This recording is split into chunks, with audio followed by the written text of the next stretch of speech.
Mi mamá reveló mi secreto más oscuro para hacer reír a todos, así que yo revelé el suyo para hacer que todos se fueran. Mi mamá Gina siempre creyó que era la persona más chistosa en cualquier lugar donde estuviera y llevaba años haciendo comedia de stand-up en noches de micrófono abierto sin pasar nunca de rutinas de 5 minutos en bares de mala. Es muerte, pero ella se hacía llamar comediante profesional y toda. Su personalidad se basaba en hacer reír a la gente, incluso si eso significaba humillar a cualquiera con tal de soltar un chiste. Mientras crecía, cada cosa vergonzosa que me pasaba se convertía en material para su show, como cuando mojé la cama a los 7 años y ella lo contó en mi fiesta de cumpleaños como si fuera graciosísimo, o cuando tuve mi primer periodo y manché mis pantalones en la escuela y ella lo convirtió en su chiste de cierre durante meses, pero lo peor que me hizo ocurrió en mi fiesta de compromiso. Llevaba 4 años con mi prometido Luis y finalmente decidimos casarnos, así que la fiesta de compromiso fue en el club campestre de los padres de Luis, con toda su familia, los socios de negocios de su papá y toda la gente importante en su vida, y Gina llegó ya borracha con un vestido de lentejuelas, como si fuera a recibir un premio Oscar, interrumpiendo conversaciones para contar chistes que a nadie le daban risa, y la gente sonreía por educación, pero era obvio que estaban incómodos. A mitad de la cena, Gina golpeó su copa para dar un discurso que nadie le pidió, y empezó diciendo lo orgullosa que estaba de que yo hubiera encontrado a alguien dispuesto a casarse conmigo a pesar de todo, y luego dijo que tenía una historia divertida sobre por qué nunca pensó que este día llegaría y le contó a todos sobre cuando yo tenía 19 años y tuve una crisis nerviosa, pero no solo lo mencionó, sino que lo actuó como una rutina de comedia, imitándome, llorando, actuando como yo, le rogaba ayuda,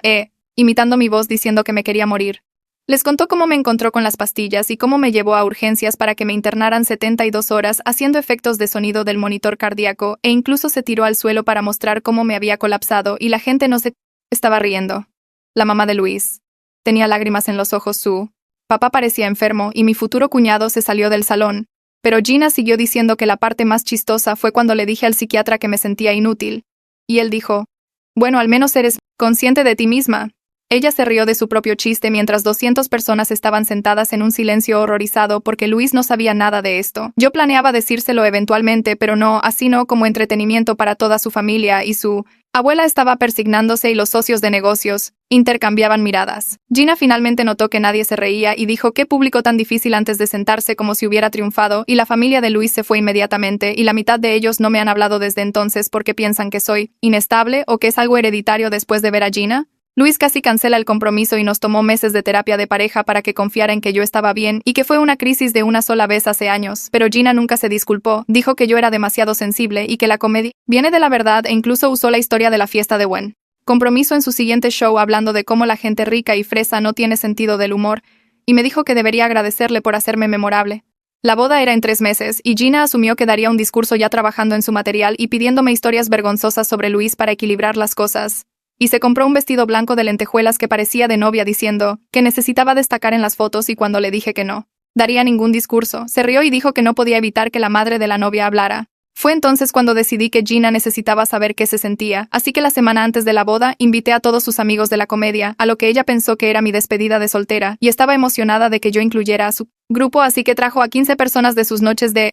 micrófono abierto, todos comediantes frustrados que se creían más graciosos de lo que eran. Les dije que quería hacer un roast, o sea, una quemada, pero con un giro donde nos burlaríamos de nuestros padres por todas las locuras que hicieron al criarnos. Y a Gina le encantó, dijo que por fin estaba desarrollando sentido del humor, y ella fue la primera contando más historias sobre mi infancia, que me hacían parecer patética, mientras otras personas contaban historias realmente divertidas sobre sus padres. Luego fue mi turno y empecé contando cómo mi mamá se embarazó de mí a los 17 años con su maestro de inglés casado, el profesor Rangel, y cómo lo chantajeó por dinero hasta que su esposa se enteró y él se suicidó, y cómo Gina guardó nota de suicidio que la mencionaba por nombre, y los comediantes dejaron de reírse. Continué contando cómo Gina ponía vodka en mi biberón para hacerme dormir durante sus fiestas, y cómo traía hombres a la casa que comentaban sobre cómo me estaba desarrollando el cuerpo, y ella me decía que fuera más amable con ellos porque pagaban nuestra renta. Y también conté cómo se robó mi fondo para la universidad de la herencia de mi abuela, y se lo gastó en clases de comedia que reprobó. Les conté sobre cómo la despidieron de 12 trabajos por robar, y sobre sus 4 veces en rehabilitación saliéndose cuando no la dejaban actuar en la terapia de grupo, y sobre cómo llegó borracha a mi prepa y el director llamó al DIF y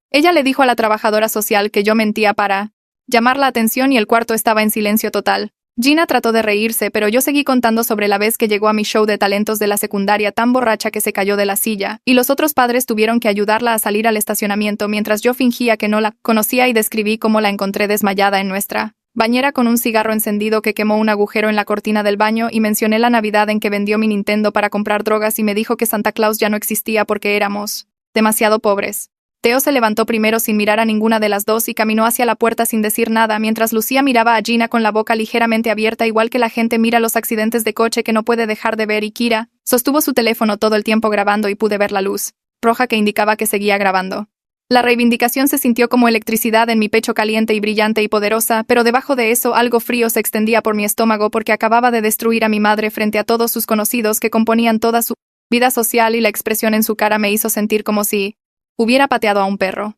Ella trató de soltar esa risa falsa de comediante que usaba cuando los chistes fallaban, pero su voz se quebró a la mitad y salió como una tos, y su cara se había puesto blanca bajo el maquillaje, y pude ver una vena latiendo en su cuello. Gina abrió la boca, y la palabra mentirosa salió, pero sonó débil y desesperada en lugar de enojada, y dijo que yo estaba inventando cosas para llamar la atención, que siempre exageraba todo. Pero sus manos temblaban tanto que tuvo que dejar su bebida, y los otros comediantes se miraban entre sí, teniendo conversaciones silenciosas con los ojos, y supe que recordaban todas las veces que Gina había contado historias sobre mí. Goyo se aclaró la garganta y sugirió que todos tomáramos un descanso, tal vez tomar un poco de aire, y su voz sonó demasiado fuerte en el cuarto silencioso, y la gente comenzó a moverse hacia la puerta en ese arrastrar de pies incómodo, sin hablar, solo el sonido de sillas raspando y pies en el piso. En 2 minutos el cuarto se vació hasta que solo quedamos Gina y yo sentadas una frente a la otra en una mesa cubierta de vasos vacíos y servilletas arrugadas. Y ella me miró con una expresión que nunca había visto en su cara, algo que parecía miedo real en lugar de su confianza habitual, y preguntó,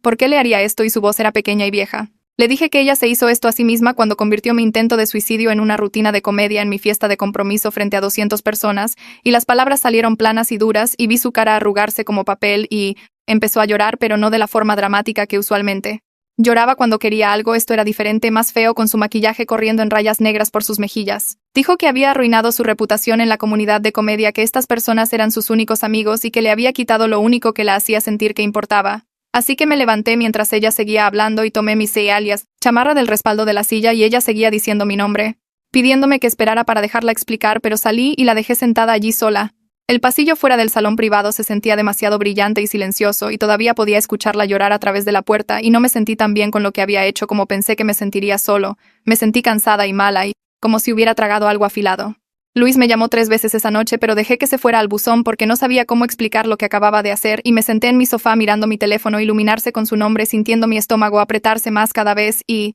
cuando finalmente escuché los mensajes a la mañana siguiente, su voz sonaba preocupada y confundida, preguntando si estaba bien, y diciendo que Gina lo había llamado llorando, sobre que yo la ataqué en público. El tercer mensaje decía que su mamá estaba haciendo preguntas y él no sabía qué decirle, y sentí la rabia inundar mi pecho de nuevo porque por supuesto Gina ya lo había llamado y por supuesto estaba manipulando esto para hacerse la víctima. Justo como siempre hacía con todo, probablemente le dijo que yo fui cruel e inestable y que la humillé sin razón cuando ella solo trataba de ser una buena madre. Aventé mi teléfono al otro lado del cuarto y golpeó la pared tan fuerte que dejó una marca en la pintura, y me reuní con Luis para tomar café la tarde siguiente en un lugar cerca de su oficina, llegando temprano y pidiendo algo que no me tomé, y él llegó viéndose cansado con ojeras como si no hubiera dormido mucho. Nos sentamos en una mesa de la esquina y le conté todo lo que pasó en la despedida de soltera falsa antes de que Gina pudiera torcerlo más, y describí cómo invité a sus amigos comediantes, preparé el roast, esperé mi turno y luego solté cada cosa horrible que ella había hecho. Luis escuchó sin interrumpir con su café enfriándose frente a él y su cara poniéndose más seria con cada detalle, y cuando terminé se quedó callado por un largo tiempo, solo mirándome con una expresión que no podía leer, y luego preguntó, sí, me sentía mejor ahora que le había devuelto el golpe, y la pregunta me pegó como una bofetada. Abrí la boca para decir que sí, pero no salió nada porque la verdad era que no me sentía mejor para nada. Me sentía enferma y enojada y asustada de estar convirtiéndome en ella, de estar convirtiéndome en alguien que lastima a la gente y lo llama justicia. Luis dijo que sus padres estaban preguntando si deberíamos posponer la boda porque estaban preocupados por qué tipo de drama familiar pasaría en la ceremonia, y el pánico subió a mi pecho tan rápido que me hizo temblar las manos porque había pasado meses planeando esta boda, eligiendo flores y probando pasteles y discutiendo con el lugar sobre los arreglos de mesa, y no quería que Gina arruinara esto también y me quitara otro día importante haciendo todo sobre su disfunción. Él me dijo que su madre específicamente dijo que no podía manejar otro espectáculo público como la fiesta de compromiso y que todavía recibía preguntas de parientes sobre lo que presenciaron, y su papá pensaba que tal vez deberíamos esperar hasta que las cosas se calmaran, hasta que mi situación familiar fuera más estable, y la palabra estable me dieron ganas de gritar porque mi familia nunca había sido estable, nunca sería estable, y si esperábamos eso nunca nos casaríamos. Gina apareció en mi departamento 2 días después sin llamar primero. Y cuando miré por la mirilla casi no abro la puerta pues se veía genuinamente rota de una manera que nunca había visto. con el pelo sin lavar y recogido usando pants y una camiseta vieja en lugar de sus atuendos habituales para llamar la atención. Abrí la puerta y ella entró sin preguntar, sentándose en mi sofá como si sus piernas ya no pudieran sostenerla, y me dijo que 2 clubes de comedia le habían cancelado sus invitaciones a los micrófonos abiertos después de que se corrió la voz sobre lo que revelé, y otros lugares le dijeron que ya estaban llenos por los próximos 6 meses. Sentí un destello de culpa antes de recordarla en el piso en mi fiesta de compromiso, actuando mi colapso, haciendo efectos de sonido del monitor cardíaco mientras la abuela de Luis se persignaba y sus socios intercambiaban miradas horrorizadas. Ella admitió que la historia sobre el profesor Rangel era cierta, que se embarazó de su maestro casado cuando tenía 17 años, y lo chantajeó por dinero hasta que su esposa encontró las cartas y dijo que había cargado con la culpa de su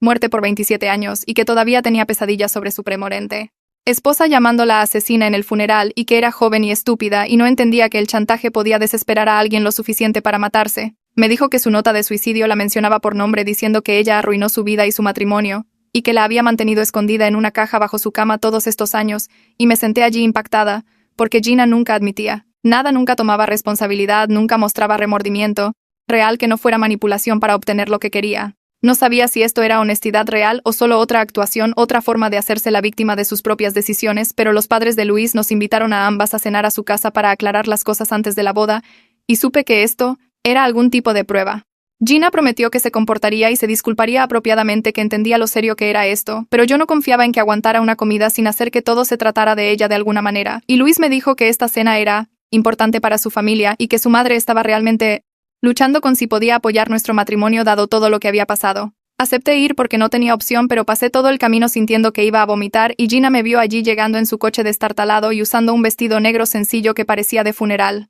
Caminamos hacia la casa juntas sin hablar y podía sentirla temblando a mi lado, y la cena empezó incómoda y empeoró desde ahí con la madre de Luis, siendo fríamente educada de esa manera en que la gente rica lo es cuando te odian pero tiene modales. Y su padre apenas habló. Solo pasaba los platos y cortaba su comida con movimientos precisos que se sentían enojados. Gina se lanzó a una disculpa que empezó bien, pero de alguna manera se convirtió en excusas sobre su infancia difícil y su lucha como madre soltera y nunca tener apoyo, y la madre de Luis la dejó hablar tal vez 2 minutos antes de cortarla, a mitad de la frase, diciendo que muchas personas tienen vidas difíciles sin explotar el trauma de sus hijos para llamar la atención y entretenimiento, y las palabras quedaron en el aire como humo y la cara de Gina se puso roja y luego blanca. El padre de Luis soltó su tenedor y dijo que quería saber si Gina planeaba usar la boda de su hijo como material también, si ya había empezado a trabajar en chistes sobre su familia, y la pregunta fue tan directa y brutal que incluso yo sentí ganas de defender a Gina por un segundo antes de recordar que tenía razón en preguntar. La boca de Gina se abrió y cerró, pero no salió nada al principio,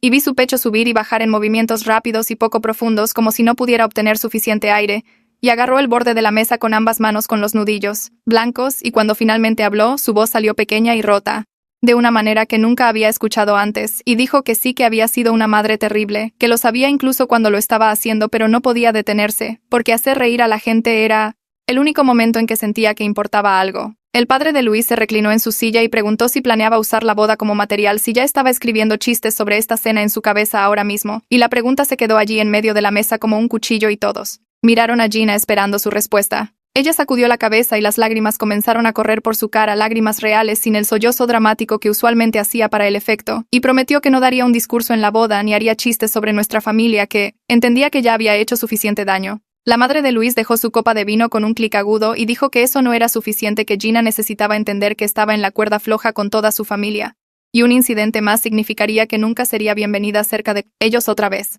Sentí algo extraño retorcerse en mi pecho, casi como si quisiera defender a Gina, aunque merecía todo lo que le estaban diciendo, y las palabras salieron antes de que pudiera detenerlas, diciendo que ella seguía siendo mi madre y que estaría en la boda, y todos se voltearon a mirarme con sorpresa en sus caras, incluyendo a Luis. Las cejas de su madre se levantaron y su padre frunció el ceño, y pude notar que pensaban que estaba cometiendo un error, pero no podía retirar las palabras ahora. Luis me llevó a casa después de la cena sin decir mucho, solo el sonido del motor del coche y el radio tocando algo bajo en lo que no podía concentrarme, y entramos al estacionamiento de mi edificio y él apagó el coche, pero no se movió para bajar. Solo se quedó mirando el volante y me preguntó si realmente quería a Gina en la boda o si solo hacía esto porque sentía que tenía que hacerlo. Abrí la boca para responder, pero me di cuenta de que no sabía qué decir porque había pasado tanto tiempo enojada con ella que no había pensado en lo que realmente quería, y él se volteó a mirarme y dijo que estaba bien desinvitarla. Si eso es lo que necesitaba para sentirme segura en mi día de boda, que su familia entendería y apoyaría cualquier decisión que tomara. Le dije que necesitaba tiempo para pensarlo, y él asintió.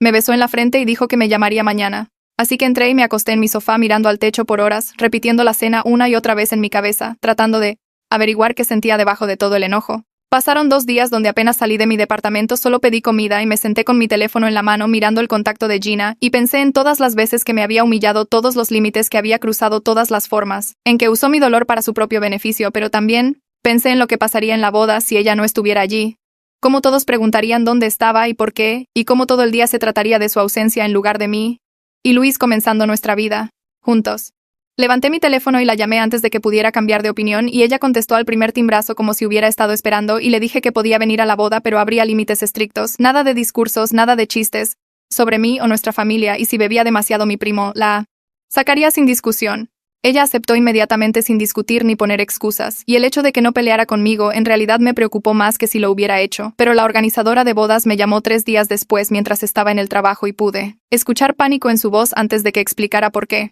llamaba. Dijo que Gina la había contactado directamente preguntando sobre el acceso al micrófono durante la recepción, queriendo saber la configuración técnica y cuándo sería el mejor momento para usarlo, y sentí la rabia inundar mi cuerpo tan rápido, que me hizo temblar las manos porque Gina me había prometido literalmente hace 2 días que no daría un discurso. Salí temprano del trabajo y manejé directo al departamento de Gina sin siquiera llamar primero porque sabía que si le avisaba prepararía alguna excusa, y ella abrió la puerta en pants con el pelo hecho un desastre y la empujé pasando a la sala. Cuando la confronté sobre llamar a la organizadora, puso sus manos arriba y dijo que solo quería cantar una canción para nosotros, que no era un discurso, que era un tributo musical, y le dije que sabía que estaba mintiendo y que planeaba algún tipo de actuación que haría todo sobre ella de nuevo. Me paré en su sala desordenada con cuadernos de comedia regados por todas partes, y le dije que si hacía algo en la boda que llamara la atención hacia ella, nunca volvería a hablarle, y ella empezó a llorar diciendo que yo estaba siendo cruel, que solo quería celebrar la boda de su única hija y yo la trataba como criminal. No me moví ni suavicé mi voz, solo me quedé allí y le dije que su forma de celebrar siempre había significado humillarme y no lo permitiría esta vez, y ella se hundió en su sofá y enterró su cara en sus manos, y por un segundo casi me sentí mal antes de recordar la fiesta de compromiso y cómo actuó mi intento de suicidio para sacar risas. Me fui sin despedirme y manejé al departamento de Luis para decirle lo que pasó, y él escuchó todo, y luego sugirió contratar seguridad para la boda específicamente para manejar a Gina, y aunque sonaba ridículo, supe que era necesario y sus padres lo llamaron mientras yo estaba ahí, y cuando explicó la situación ofrecieron pagar por la seguridad porque tampoco confiaban en Gina después de todo. Acepté porque me di cuenta de que necesitaba proteger mi día de boda, incluso si significaba tratar a mi propia madre como una amenaza a mi felicidad, y pasamos el resto de la tarde buscando compañías de seguridad y explicando la situación, y me sentí tanto aliviada como profundamente triste de que esto hubiera llegado a mi vida. 3 días antes de la boda recibí un mensaje en redes sociales de Theo, uno de los amigos comediantes de Gina, que había estado en la despedida falsa, y dijo que quería hablar conmigo sobre algo importante y si podíamos vernos para un café, y casi lo ignoro, pero algo en el mensaje me dio curiosidad, así que acepté verlo cerca de mi casa. Llegó viéndose incómodo y culpable moviendo su café por un minuto completo antes de decirme finalmente que Gina había estado llamando a todos sus amigos comediantes tratando de convencerlos de ir a la boda y apoyarla, y dijo que parecía que ella estaba planeando algo y pensó que yo debía saber lo que. Se sentía mal por no hablar sobre su comportamiento antes. Le agradecí y salí de la cafetería sintiendo que el estómago se me caía porque sabía que Gina iba a intentar algo sin importar cuántos límites pusiera, así que manejé directo al departamento de Gina otra vez y ni siquiera esperé a que me invitara a pasar antes de confrontarla sobre invitar a sus crementos. Amigos a mi boda. Ella se rompió completamente, esta vez no el llanto falso que usualmente hacía, sino sollozos feos y reales que hacían temblar todo su cuerpo, y admitió que no podía soportar estar sola en un evento donde todos la juzgaban, que sabía que había arruinado nuestra relación, pero seguía siendo mi madre y estaba aterrorizada de ser completamente cortada de mi vida. Me quedé allí viéndola desmoronarse y me sentí incómoda porque era más fácil odiarla cuando solo estaba siendo horrible, pero esta vulnerabilidad hacía todo más complicado, y dijo que no sabía cómo estar en mi boda sin sus amigos allí, como amortiguador, que tenía miedo de enfrentar a la familia de Luis sola. Luis y yo tuvimos una sesión de emergencia con nuestro terapeuta al día siguiente, y admití que tenía miedo de volverme como Gina, alguien que lastima a la gente y luego lo justifica, y el terapeuta me ayudó a ver que reconocer este miedo significaba que yo era diferente a Gina, porque Gina nunca cuestionaba si sus acciones estaban mal ni pensaba en cómo afectaban a otros. Luis se acercó y tomó mi mano, me dijo que me amaba y confiaba en mí, pero necesitaba saber que yo no usaría sus vulnerabilidades en su contra de la forma en que Gina usó las mías, y le prometí que no lo haría, y lo decía en serio, pero también sabía que ya había cruzado una línea al exponer los campeonatos secretos de Gina y tenía que averiguar cómo ser mejor que eso. Salimos de la sesión con un plan para la boda y límites para Gina, pero yo todavía me sentía inquieta sobre todo lo que podía salir mal, así que pasé la noche antes de la boda sentada en la mesa de mi cocina con una hoja de papel en blanco, frente a mí mientras Luis estaba en casa de sus padres. Levanté la pluma y la bajé 3 veces antes de finalmente empezar a escribir, y la carta salió desordenada y honesta de una forma que no podía lograr cara a cara con Gina, y le dije que podía venir a la boda y traer a una persona de sus amigos comediantes, alguien que la ayudara a mantenerse con los pies en la tierra en lugar de animarla a actuar. Escribí que nuestra relación estaba rota y no sabía si podía arreglarse, pero estaba dispuesta a intentar si ella podía respetar límites reales esta vez, y expliqué que necesitaba espacio para construir mi matrimonio sin preocuparme constantemente de ser convertida en material para su siguiente show. El último párrafo fue el más difícil porque tuve que admitir que una parte de mí todavía quería una mamá, incluso si Gina nunca podría ser el tipo que yo necesitaba, y sellé el sobre y lo dejé en la mesa planeando dejarlo en su departamento. En la mañana, apenas dormí esa noche viendo su cara en la despedida falsa cuando expuse todos sus secretos y me pregunté si había ido demasiado lejos, o si ella finalmente entendería qué se sentía ser humillada frente a la gente que te importa. La mañana de la boda estaba parada en mi baño tratando de arreglar mi maquillaje cuando alguien tocó a mi puerta y Luis no debía recogerme hasta dentro de 2 horas, y la organizadora tenía mi horario minuto a minuto, así que abrí la puerta.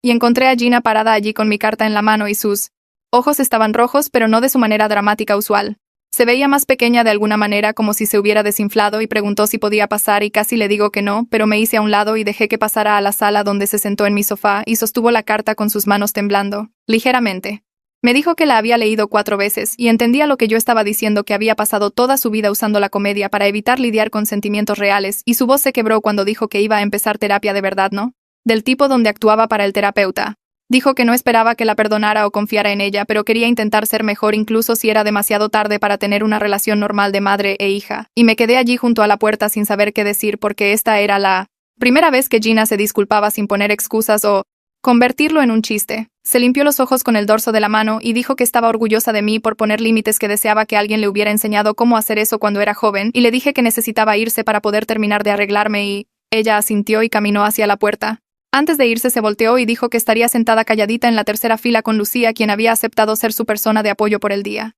La ceremonia de la boda ocurrió en un jardín que los padres de Luis habían escogido con sillas blancas en filas frente a un arco cubierto de flores, y me paré en la suite nupcial con mis damas mientras la coordinadora daba sus señales, con mi estómago dando vueltas cada vez que pensaba en Gina, sentada allí en la audiencia. La madre de Luis apenas me había hablado durante la cena de ensayo, y su padre seguía dándome esas miradas de preocupación como si esperara que el caos estallara en cualquier momento, pero la música empezó y caminé por el pasillo enfocándome en la cara de Luis en lugar de mirar a los invitados. Gina estaba sentada en la tercera fila exactamente donde dijo que estaría usando un vestido azul sencillo en lugar de la cosa blanca de lentejuelas que había comprado meses atrás, y Lucía estaba sentada junto a ella con su mano en el brazo de Gina, cuya cara estaba mojada de lágrimas, pero se mantuvo completamente quieta y callada. La ceremonia fue hermosa de una manera que no me había permitido esperar, con Luis diciendo sus votos y yo diciendo los míos sin interrupciones ni actuaciones, y en la recepción miré a Gina desde el otro lado del salón mientras se acercaba a la mesa de los padres de Luis. No podía escuchar lo que decía, pero la vi hablando sin ninguno de sus gestos animados habituales o intentos de humor, y la cara de la madre de Luis se mantuvo fría y tensa, pero asintió cuando Gina terminó y dijo algo breve en respuesta, y el padre de Luis estrechó la mano de Gina de una manera formal, que dejaba claro que no eran amigos de repente, pero al menos estaban siendo civilizados. Sentí algo aflojarse en mi pecho, no perdón exactamente, pero tal vez el comienzo de poder respirar sin esperar constantemente el siguiente desastre. 6 semanas después de la boda, Gina y yo empezamos a vernos para tomar café cada jueves por la mañana en un lugar a mitad de camino entre nuestros departamentos, y las primeras reuniones fueron incómodas y forzadas, con ambas siendo demasiado cuidadosas con lo que decíamos. Yo había hecho una lista de temas que estaban prohibidos, cosas sobre las que no podía preguntar o convertir en material de comedia, y ella realmente siguió las reglas sin quejarse, y me contó sobre sus sesiones de terapia de una manera real, no actuando o exagerando para el efecto, solo hablando de lo que estaba aprendiendo sobre sí misma. Admitió que su terapeuta le había señalado que usaba la comedia como un arma para mantener a la gente a distancia, que si los hacía reír o los escandalizaba primero, no tenía que arriesgarse a una conexión real, y yo escuché y no ofrecí perdón o consuelo, solo la dejé hablar y procesar sin hacerlo. Sobre mí. Ella preguntó sobre la boda y le conté las partes que se sentían seguras de compartir, y no interrumpió ni hizo chistes. Y nuestra relación nunca sería normal o fácil, pues el daño era demasiado profundo y venía de muy atrás. Pero estaba aprendiendo que protegerme a mí misma no significaba que tenía que destruirla completamente, que podía tener límites sin necesitar venganza. Y Luis y yo estábamos construyendo nuestra vida juntos en nuestro nuevo departamento, haciendo planes para el futuro sin el miedo constante colgando. Sobre todo, Todavía me sobresaltaba a veces cuando mi teléfono sonaba y veía el nombre de Gina, todavía preocupada de que resbalara a sus viejos patrones, pero por ahora tomar café una vez a la semana con reglas claras se sentía manejable y eso es suficiente, pues finalmente era libre de despertar cada día, preguntándome cuándo me convertiría en su siguiente chiste. Y esa libertad valía más que cualquier disculpa que ella pudiera darme.